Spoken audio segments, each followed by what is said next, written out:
Belarus تو وہ ملک ہے جس کے ساتھ پاکستان کے بہت ہی زیادہ آئیڈیل تعلقات ہیں،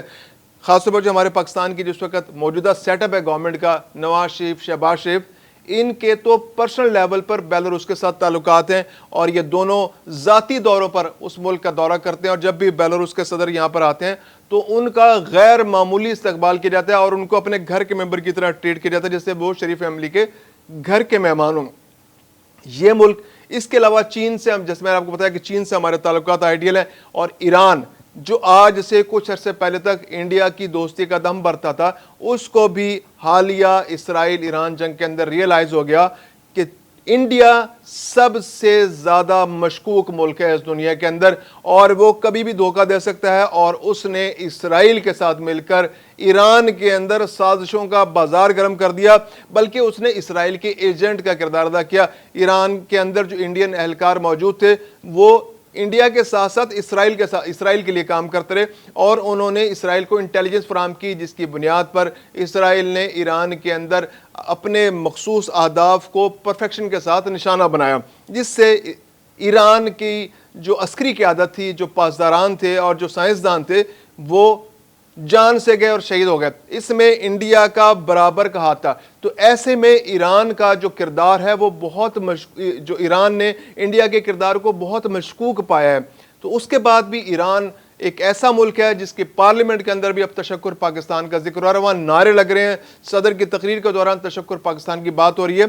تو ایسے میں پاکستان ایران تعلقات بھی بہت امپورٹنٹ ہے۔ تو روس، چین، ایران، یہ تین خطے کے اہم ترین ممالک ہیں جو اس وقت پاکستان کے بہت قریب آ چکے ہیں، اور ان تمام ممالک کے انڈیا کے ساتھ تعلقات اب کشیدگی کی صورت اختیار کر چکے ہیں۔ تو ایسے میں انڈیا کے لیے پاسبل نہیں تھا کہ وہ پاکستان کے خلاف اس پلیٹ فارم کو استعمال کرتے ہوئے پاکستان پر دھونس دھاندلی کے ذریعے دہشت گردی کے الزام لگا سکے۔ پہلگام کا واقعہ، جس کو دنیا نے تسلیم کیا ہے کہ وہ بھارت کا ایک انٹرنل معاملہ ہے، اور بھارت اس حوالے سے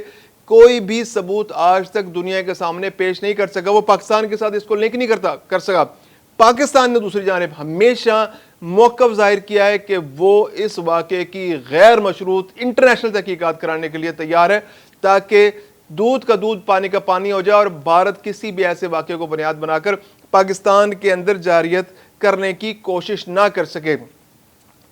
وزیر دفاع راج ناتھ جو چائنا کے اندر موجود تھے، وہ بہت چیختے چلاتے رہے، پریس ٹاک کی، میڈیا سے بات کی، سب سے بات کی، وہاں پر روٹ کے ان کو دکھاتے رہے، لیکن اس کے باوجود کسی نے ان کی بات پر کان نہیں دھری۔ پہلگام واقعے کو انہوں نے اعلامیے کا حصہ بنانے سے انکار کر دیا، وہ اصرار کرتے رہے، کہتے رہے، دلائل دیتے رہے کہ خدا را اس کو شامل کر لیں۔ انہوں نے پہلگام واقعے کو تو شامل نہیں کیا، لیکن پاکستان کے اس موقف کی تائید کر دی کہ پاکستان کا علاقہ بلوچستان، جو صوبہ بلوچستان ہے، اس کے اندر دہشت گردی ہو رہی ہے، اور اس دہشت گردی کے اندر غیر ملکی ہاتھ ملوث ہیں، اور وہ غیر ملکی ہاتھ کوئی اور نہیں، صرف بھارت ہے، کیونکہ بھارت اعلانیہ طور پر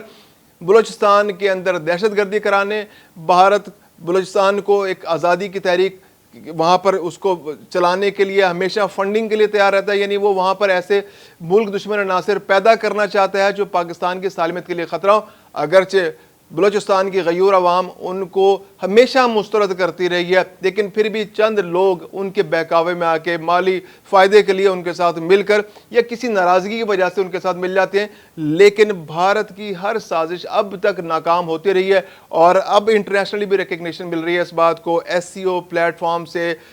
مشترکہ اعلامیے میں یہ بات آنا کہ بلوچستان کے اندر بھارت دہشت گردی میں ملوث ہے، پاکستان کی سفارتی سطح پر ایک بہت بڑی کامیابی ہے۔ اس کے علاوہ بھارت کو SCO پلیٹ فارم سے ایک بڑا کلیئر کٹ میسج کیا ہے کہ آپ کا اس خطے کا چودھری بننے کا جو خواب ہے وہ کبھی پورا نہیں ہوگا، نہ روس اس کو قبول کرے گا، نہ چین اس کو قبول کرے گا۔ پاکستان سے تو آپ ویسے بھی تازہ مار کھا کے بیٹھے ہیں۔ اس کے علاوہ بیلاروس، ایران، آپ کو کوئی ملک سپورٹ نہیں کرے گا۔ ازبکستان، کرغزستان اور تاجکستان، وہ تو ویسے ہی آپ سے شاکی ہیں آپ کے رویے سے، اور وہ روس کے ساتھ اور چین کے ساتھ اور پاکستان کے ساتھ مل کر کام کرنے کے لیے ہر وقت تیار بیٹھے رہتے ہیں۔ تو انڈیا ایک منڈی ہے بہت بڑی، لیکن انڈیا اگر اپنا رویہ درست نہیں کرے گا تو یہ باقی ممالک بھی انڈیا کو کسی صورت لفٹ کرانے کو تیار نہیں ہیں۔